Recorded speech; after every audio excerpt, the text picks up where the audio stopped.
Hey guys, how you doing? Hope you're well. Uh, Sitting here on a brisk day, sunset. It's a bit chilly, but it's the end of summer, and yeah, we're moving into autumn, I guess.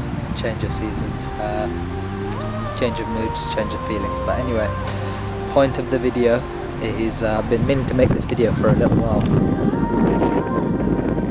It's called The Power of a Child's Imagination, and it was about something that happened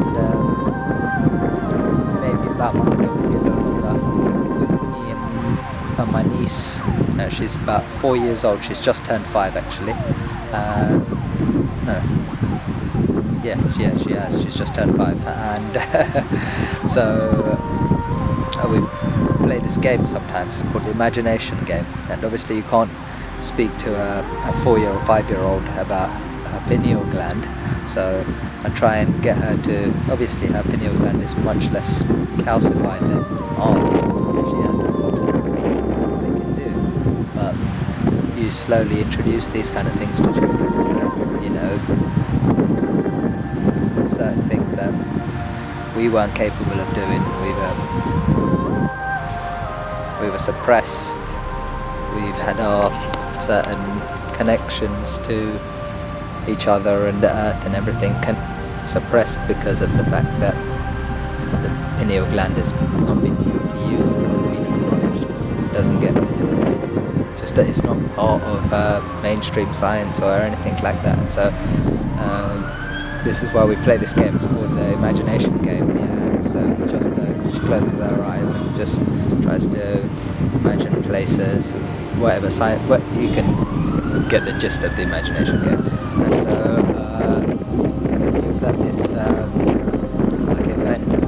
It wasn't particularly great. It was like loads of kids performing, but you could tell it wasn't like it was parents forcing their kids to, you know, play music and keyboard and things, and it was maybe less than 5% of the kids there actually wanted to be there on the stage.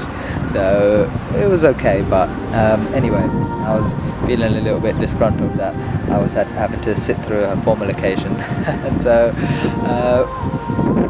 my niece comes up to me and she goes, let's play the imagination game. Okay, I go, okay, cool. And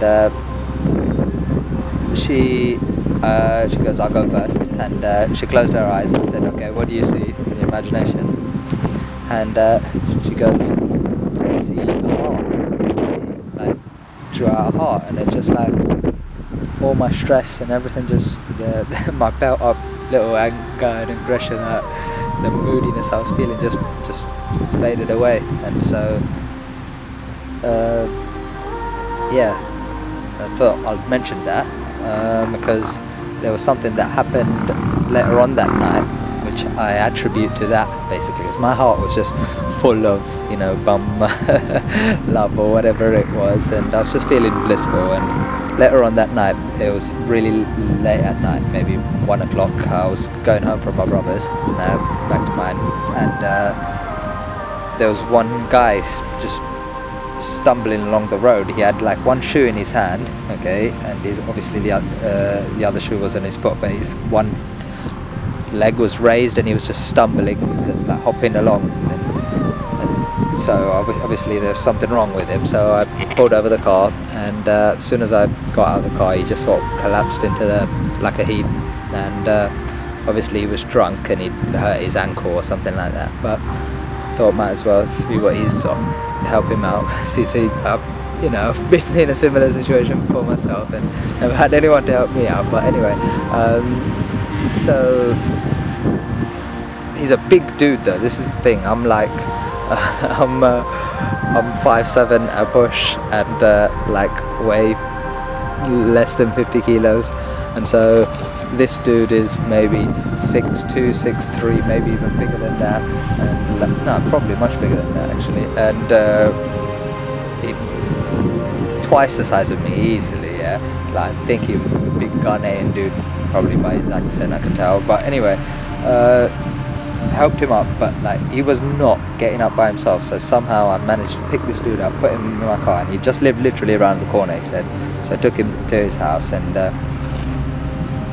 knocked on the door, and then like this little kid comes and answers, like 5 years old little kid, and obviously like he goes in and he's trying to say thank you and stuff like that, trying to get change out of his pockets and stuff. I said no, don't worry. I said goodbye and left. But the whole point is like, you know, the